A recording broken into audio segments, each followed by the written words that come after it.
तो चलिए एक ऐसे सफर पर निकलते हैं जो हमारे पैरों के नीचे की जमीन से शुरू होगा और हमें सीधे हमारे ग्रह के धड़कते हुए दिल तक ले जाएगा।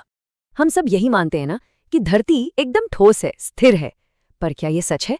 सोचिए जरा, अगर ये कहा जाए कि जिस जमीन पर हम खड़े हैं वो असल में लगातार हिल रही है, जैसे कोई बहुत ही धीमी गति से नाच रहा हो।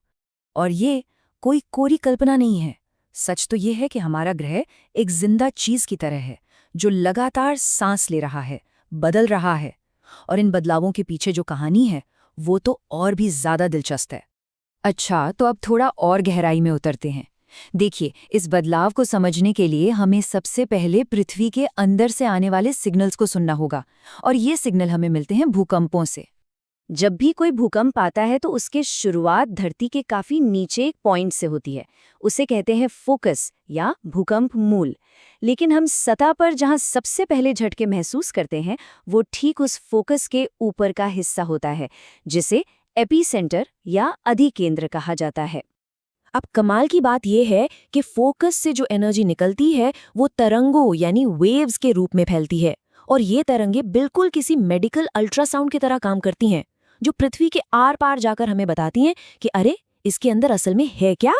और बात यहीं खत्म नहीं होती। ये तरंगे भी दो तरह की होती हैं, पी वेव्स और एस वेव्स। पी वेव्स जो सबसे तेज होती हैं वो ठोस, तरल, गैस सबसे गुजर जाती हैं। लेकिन एस वेव्स जो थोड़ी धीमी होती हैं वो सिर्फ ठोस चीजों से ही गुजर सकती हैं।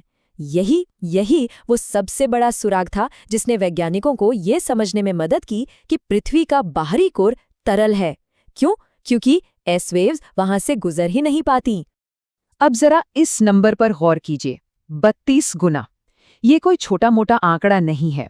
ये दिखाता है कि भूकंप की ताकत कितनी तेजी से बढ़ती है। मतलब रिक्टर स्केल पर जब भूकंप की तीव्रता सिर्फ एक नंबर बढ़ती है, मान लीजिए 5 से 6, तो झटके तो 10 गुना ज्यादा महसूस होते हैं, लेकिन उससे निकलने वाली एनर्जी वो लगभग 32 गुना बढ़ जाती है। इसीलिए तो बड़े भूकंप इतने ज्यादा विनाशकारी होते हैं। तो हमने इन सिग्नल्स यानी तरंगों के बारे में तो जान लिया, पर सवाल अब भी वही है कि ये पैदा ही क्यों होती हैं? इसका जवाब मिलता है हमें प्लेट टेक्टोनिक्स की थ्योरी में। हमारी पृथ्वी की जो ऊपरी परत है, जिसे स्थलमंडल कहते हैं, वो एक सिंगल पीस नहीं है, बल्कि वो किसी पहेली के बड़े बड़े टुकड़ों की तरह है। या कह सकते हैं कि जैसे किसी उबले हुए अंडे का छिलका टूट जाता है ना, ठीक वैसे ही।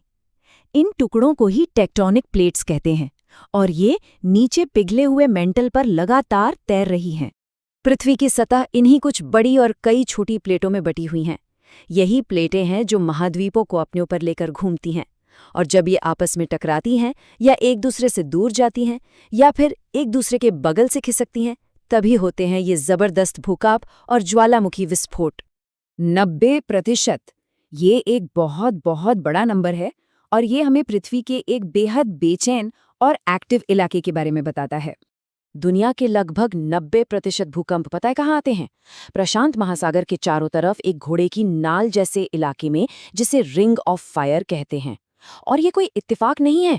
असल में ये वही जगह है जहाँ कई सारी टेक्टोनिक प्लेटों की सीमाएं मिलती हैं, और इसीलिए ये दुनिया का सबसे ज्यादा भूवैज्ञानिक रूप से एक्टिव एरिया है। चलिए अब देखते हैं कि ये जो इतनी शक्तिशाली ताकतें हैं, ये आखिर किस चीज को शक्ल दे रही हैं। जवाब है चट्टानों को।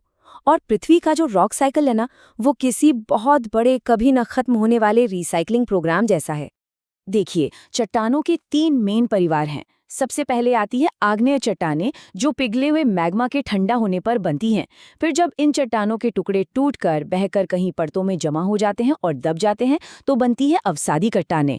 और जब इन दोनों में से किसी भी चट्टान पर बहुत ज्यादा गर्मी और दबाव पड़ता है, तो वो अपना रूप बदलकर बन जाती हैं रूपांतरित चट्टानें। और ये जो बदलाव है ना, ये वाकई किसी जादू से कम नहीं है। जैसा कि यहाँ दिख रहा है, एक साधारण सा चूना पत्थर जब जबरदस्त गर्मी और दबाव से गुजरता है तो वो खूबसूरत संगमरमर बन जाता है। ये एक ऐसा चक्र है जो कभी खत्म नहीं होता, जहाँ पुरानी चट्टानें हमेशा नया रूप लेती रहती हैं। तो अब तक के हमारे इस सफर से एक बात तो साफ हो जाती है कि हम किसी शांत पत्थर के गोले पर नहीं, बल्कि एक बेहद डायनामिक और जिंदा दिल ग्रह पर रहते हैं। तो सबसे जरूरी बातें क्या हैं? पहली कि हमारी पृथ्वी स्थिर नहीं है, ये लगातार बदल रही है। दूसरी, भूकंप सिर्फ तबाही नहीं है, वो हमें पृथ्वी के अंदर झांकने का एक जरिया भी देते हैं। तीसरी, टेक्टोनिक प्लेट्स इसकी सतह को नया आकार दे रही हैं। और आखिर में चट्टानें इस कभी ना खत्म होने वाले रिसाइकलिंग का हिस्सा हैं। और ये सब हमें एक बहुत ही रोमांचक सवाल पर लाके छोड़ देता है। जिन ताकतों ने महाद्वीपों को एक जगह से दूसरी जगह खिसकाया, जिन्होंने हिमालय जैसे पहाड़ों को खड़ा किया, वो आज भी अपना काम कर रही हैं। तो जरा एक पल के लिए सोचिए, आज से करोड़ों साल बाद इस दुनिया का नक्शा कैसा दिखेगा?